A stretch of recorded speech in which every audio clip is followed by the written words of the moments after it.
Welcome to RX1 Nation Live with Claxton and Corbet. This is episode 2, race 2 of the season. And where are we now? We're out in Trois-Rivières.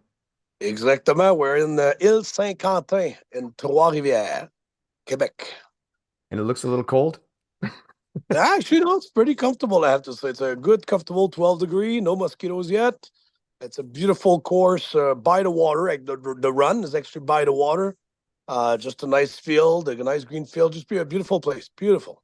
Nice. Okay, so before we get too into the course and what to expect and whatnot, I wanted to go through power ranking. Yep. So what's up with the power rankings here? Yeah, so that we got inspired by the NHL. The NHL puts out throughout the season this power ranking. It doesn't mean that it's the actual standing. If you look at the overall standing, that's not what it means. It's more what the team, the owners, the groups that were together think the best teams are at the moment. So, example, you still see in the top 10 teams who are from Quebec, but they haven't raced yet. But for what they did in the past, what they did at the combine, we still see them as top 10 in our power rankings. So that every week, this will be updated every single week. It will get closer and closer, obviously, to the overall standing as we go along. But take into consideration that for us, it's what we see as personally the top 10 best team, depending on what they do every single week or what we hear of new athletes coming in or out and this and that. So is it just are you doing I saw the one with teams. Are you doing just individual athletes as well? Or No, just no, no, we're doing it with teams. Yeah, just teams. just the team? Okay. So if you're not in the top 10 of the power ranking, that means Seb does not like you and he's upset with you. Yep, you got it. That's exactly it. No, it's a good talking point, right? It's good stuff. So right now, so who is at the top of the list right now? Right now, it's the Squad Team Chaos. They were there at the first power ranking that we did after the combine. They're still there, obviously, with the domination that they had. And we saw your team that was not ranked in the top 10 as far as our books after We're the 9. combine.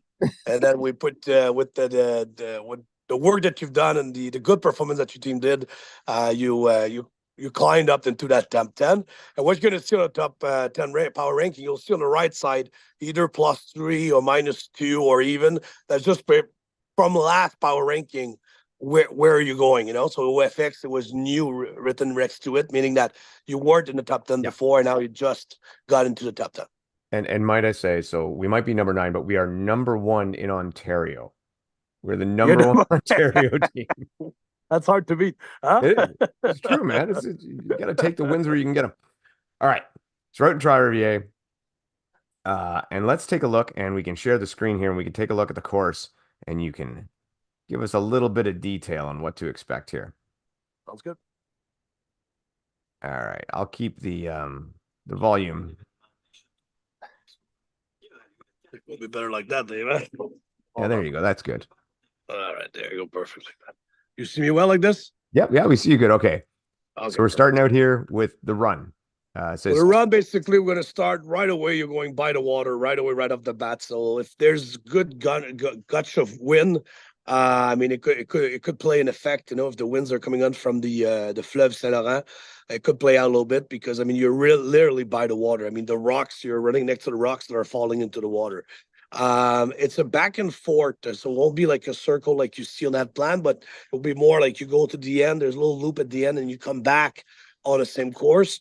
You don't have to cross roads that way, and it allows you to be by the water on most of the 2.4 kilometers and not 2. We had a little 400 meters to make that loop. nice. Okay, so first question I would have, and I think a lot of people do, shoe choice. What kind of shoe choice do you think we're gonna run with here? It's a little stone, a tap little stone mixed with some asphalt. That's the mix that you're getting. Okay, so like a groom trail. Yeah, I would say like not like a heavy duty trail, like one of the Soconi Peregrine type of shoe. All right, cool. All right, so we got that run there. And we're on to 2K row. Yep. 2K row for the men, 1,500 for the woman. So very similar to what we had in Gatineau. I mean, that's not where we're expecting athletes to really pass by. I mean, the run has more of an effect on the position. And when we get to the rowing, it's not that much different between athletes. So whoever comes first in the rowing should come out first as well from the rowing. what I find with the rowers and just about in everywhere, right? And I'm a guy who likes the rower, is it's generally a trap. Like if you push too hard on that rower, you can burn yourself out really bad for the rest of the Completely, race. And you won't completely. gain That's the that much. reason why I'm saying most people get on that almost as a break. Just kind of a pace yourself. Come out of that. I mean, whoever that has a good experience in what we do knows that you can sprint on the rower. Yeah. And the rows have been long this year, like 2,200 meters, 2,000 meters. Those are good long rows. They've not been short ones.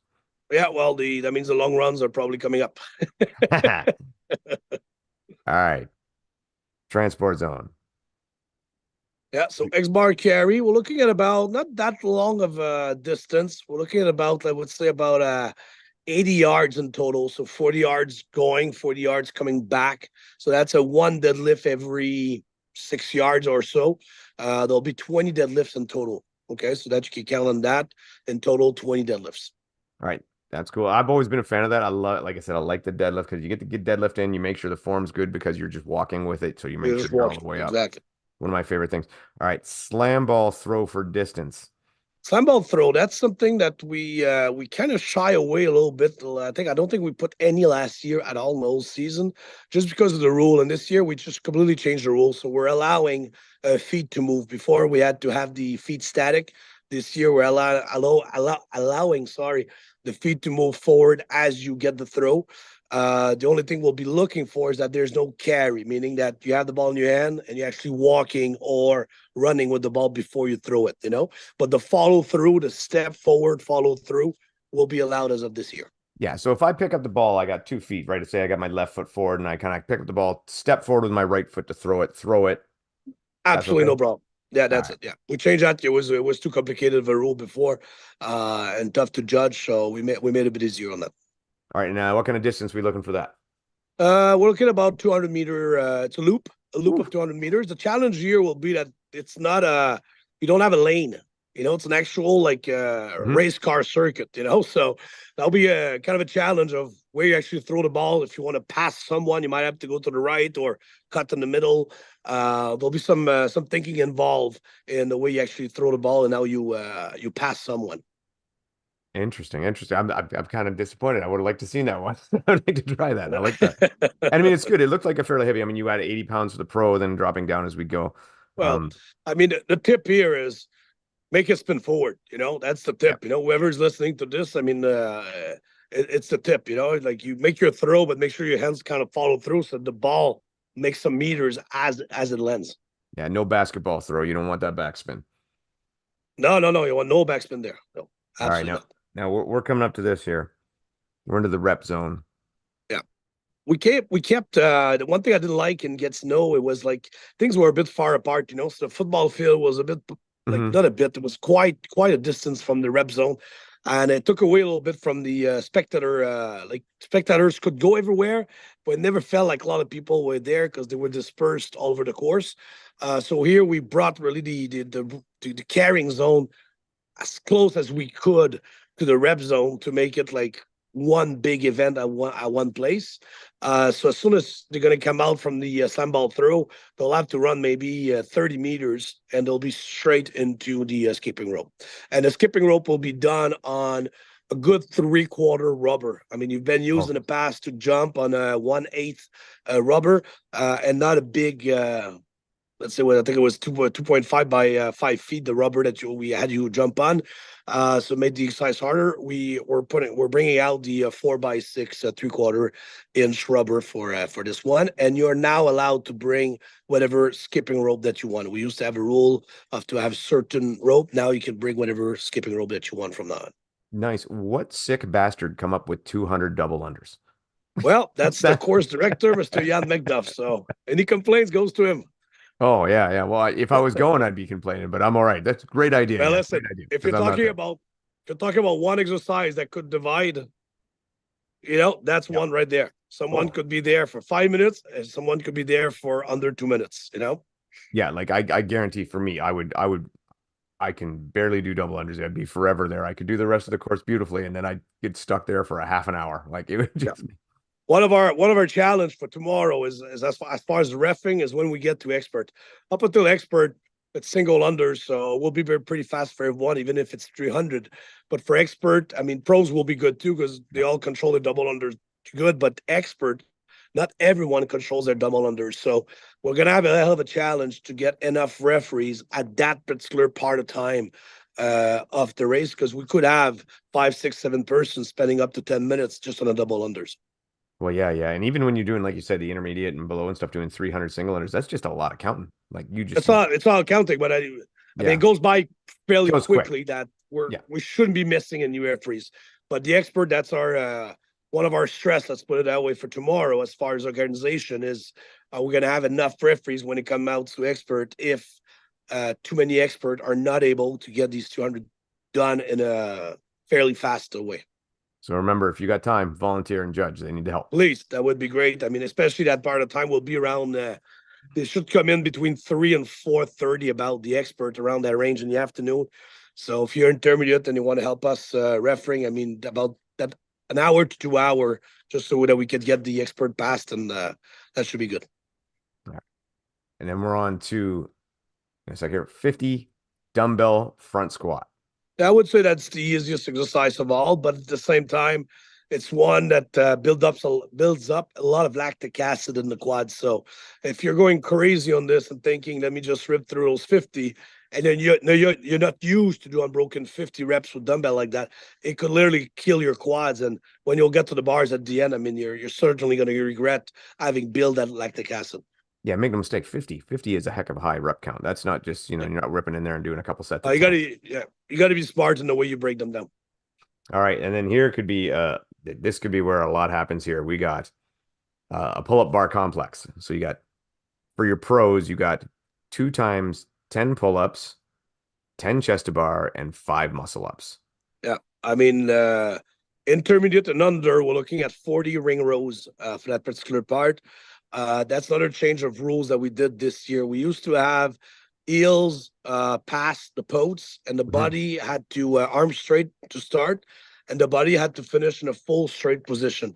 There were we had so many complaints and misjudged with that particular movement last year that we changed that. We're actually going to put a line about a foot past the posts, Mhm. and the heels will have to be behind that line. And then after that, all we're going to be looking at is arm straight to start and palm to your chest to finish. However you do it, knees bend, no knee bend, whatever you do, arm straight, palm to the chest.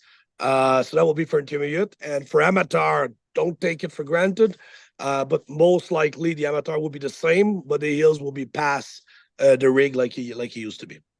And Yeah, when we like look at, oh, sorry, no, no. David. Well, I was just going to say from a race director point of view and from an organizational point of view, I mean, as you progress, right, to get a pull-up version that is not quite the pull-up and have it judged properly is a very difficult proposition. Very, very difficult. And that's why we thought often in the past, like, okay, let's make sure it looks good. That was our first train of thought. It has to look good on video, on pictures, on Yeah. whatever. But often when we go down that route, we're expecting too many things. There's too many aspect of the movement that needs to be done. And when it comes to judging and the client, the athletes understanding it, then it creates more confusion and it's even more bad press for us if in that case. So we decided, to kind of even the slam ball throw and the ring rows to kind of like, okay, let's put away a bit of how it looks like, but let's make sure we have something that it's easy A and B, easy to judge, no complaint about anyone. Yeah, and it stays consistent across the board that way, right? So like Exactly. Judge 1 is not doing a completely different thing than Judge 2. Exactly. And that way, yeah. So I'm all for consistency and good judging way over aesthetics. Way more 100%. important. And same thing here for expert. I mean, pros. I mean, yes. I mean, Yeah. the ones that control the muscle up easily or can go unbroken, the 10 and 10 and the 5. I mean, will have a hell of an edge. But when it comes to expert, it's just like the skipping rope. I mean, you'll see like such a huge difference between the ones that are really good in expert and the one that just climb into expert. I mean, if you don't have your gymnastic in this race, I mean, skipping rope will kill you, and then that rig will kill you. It could take you forever. Yeah, yeah. For me, that actually would be a good part. I'm good with the chest to bar pull-ups. I like those. Those are okay for me. I'd be down with that. Muscle ups next year. Next year I'll have those. I'll be dialed in on those. Don't you worry. All right. 30 handstand push-ups. And just from the video, I can assume kipping is okay, even though he does his first couple strict. 100%, 100%. Any technique is allowed on a 30 handstand push-up. Will be no ham mat for the pros, ham mat for the expert, and we have 30 handstand push-up and release. Sorry, for intermediate and under. All right, and that's another one that can be difficult on the judging, right? We've said this before, not so much the handstand, but the regular push-ups can be Well, a bit. a regular push-up is, but the Yeah. push-up and release is fairly easy. You know, all we're looking at is the chest touching, and at the end is the whole body straight. You know, that's the only two A and B. In the between, however you do it, we don't really care. But A, you're on the ground. B, your body's fully straight. All right, awesome. Okay, and then we're gonna get into the barbell. So we've got 30 hang cleans. Yeah. Yeah. Here's not And really the incline is not really the challenge for most category that's going to go well. It's the ground to our overhead following the 30 hang clean. That's going to, again, separate whoever is good in halterophilie or not. well, and let's not forget here, okay, we're coming off of like this is the whole thing is just another shoulder killer. But not only shoulder, but your grip. You're going to be coming off Your of grip, that's all the rig explosives. work. Yeah, all the rig work, and then a little break on your handstand pushups, and then into the big time, you get your 30 hang cleans and your 20 snatch or ground to overhead. It's really going to tax the grip. Yeah. If we look back, Jan McDuff was inspired a bit by the same race last year in Trois-Rivières. There was a finally very similar to that, you know. And I still remember the pros being like sitting down, you know, they were doing a few reps and actually sitting on their barbell and waiting. Was my opponent's going to get up or not? You know, like it was not standing and breathing. It was, okay, I got to sit and wait, you know, to recuperate. So we're expecting a bit of that from all that grip going in through that rep zone. Yeah, and we're not talking huge weight, right? Like the barbell's 135 pounds, which is not nothing, but it's not huge either. But it's enough with that kind of rep scheme and not much going on and that kind of Well, fatigue that's to it. feel really heavy. You know, it's a few times I hear you, Dave, saying that the weights are not heavy, but I mean, you gotta be there at that moment to feel at that bar. It's a 300-pound bar. Like Oh you're yeah. looking at guys that are doing these movements with a lot more weight usually, but then when they get there, they can't even do 10 in a row. You know, it's often 5 or 6 or 7 in a row, and they're looking at us like, how come it's so heavy? You know, like, but it's that accumulation. But yes, when you look at it, yes, you probably, Dave, can do a Yeah. 30 and clean if I put you in the gym right now at that weight. But can you do it after all of this? Mm. That's a whole different story. Yeah, and there's a big difference between, like you say, doing it in the gym and racing. I mean, Exactly. that is huge, the whole thing. So yeah, that's why I just pointed out. I'm like, it might not sound like a lot of weight, but when you're there, it adds up. Like it Yep. just taxes you. And then we're on to one of the ones that I've been working on a lot lately and just getting my groove into the overhead squat, 10 overhead Yep. squat to finish. So the overhead squat, I believe it's an expert and pros. Again, here it's an exercise whether you either control very well and then you can just tackle them. I would think most people that control it well, athletes that control it well, will do the 10 unbroken. That's what I'm Mhm. thinking. But if you don't have good control on it or you never came close to that weight, I mean, that's going to be a tough one. And for all the intermediate and down, that would be the easiest exercise. It's front squat at that weight. It's even if you're tired, it's the easiest exercise of the day. The last 10 front squat. Yeah, and I mean yeah, it definitely would be a challenge at that point just from the sheer fatigue, like you say. I mean, again, in the gym, sure, 10 we can do that, but when we're out on the course and racing hard, that's a lot. That's a lot. Yeah. So this weekend or last weekend, we talked about some of the great races we have had. Who are you expecting some great races from this weekend? Well, this weekend we're looking. First of all, we want to see Quebec. Quebec, I mean, hasn't won a cup like nothing, like not as All Star Cup. Never won the big cup. I mean, they won I believe, the second division cup or the third division cup, but never won the Princess Trophy of the Grand Nation Cup. Never won the All Star Cup. I mean, they've been in the league for now 10 years. I mean, they won it. They really won it. And Boulette Fitness, Captain Martin Boulet, I mean, he's got all his energy right now and trying to win that cup and finally bring it to Quebec. You know, it's almost like a curse coming from we don't know where, but they can't seem to put that last little stamp at the end of the year and carry that cup home. So we want to see if they're going to make a good statement because there's still 21 athletes coming from Squad Team Chaos. 21 athletes that are traveling from Gatineau to Trois-Rivières. That's a 3.5 hour drive. So we'll see if they're able to finish ahead of the Bullet Fitness athletes, and again, that will influence our power ranking. So, quite a bit of pressure on the Bullet Fitness and see what they can actually do against good athletes. Um, uh, um, oh my God.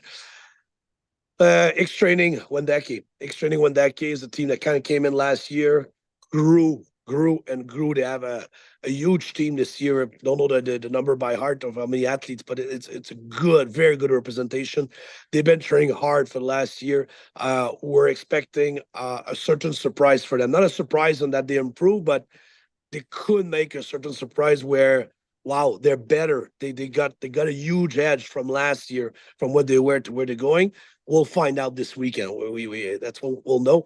And then when it comes to individuals, I mean, we have coming back of Michel Hainaut. Michel Hainaut, very good athletes, intermediate, I believe 55 plus. I believe no, you didn't race against him before. But Michel Hainaut always been a really, really good athlete with us. We had a few, not a few, but we had one issue last year with him at the one station, actually with the ring ropes, where we kept trying to tell him how to actually do the ring ropes, but he was not getting it. So it was partly our fault, his fault, like the message was not going Yeah. through.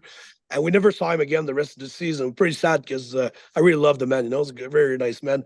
So I think it's behind him now. He signed up for this year. He's going to be back, but he's a hell of an athlete. So looking forward to see him with Jean Follem. Jean Follem, expert 55 plus for that particular race. Drop down into intermediate 55 plus. Sylvain Hamel is there as well. There's that intermediate 55 plus will be a good show. We'll have again a good show in the expert 35-45, the category of Brittany Chesney. So Yep. we have very good athletes from Quebec that will be there tomorrow. Christelle is coming from Gatineau that's going to be running. Crystal Dow will be running. Anne-Marie Hervieux will be running. So that's going to be another very good battle.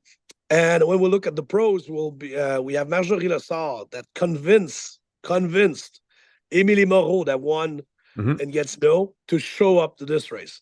So they're good. They're good friends on Facebook, and she worked really, really hard to convince her. She wanted to have that challenge, Marjorie, and Emily signed up. So we're looking forward to see that head-to-head battle.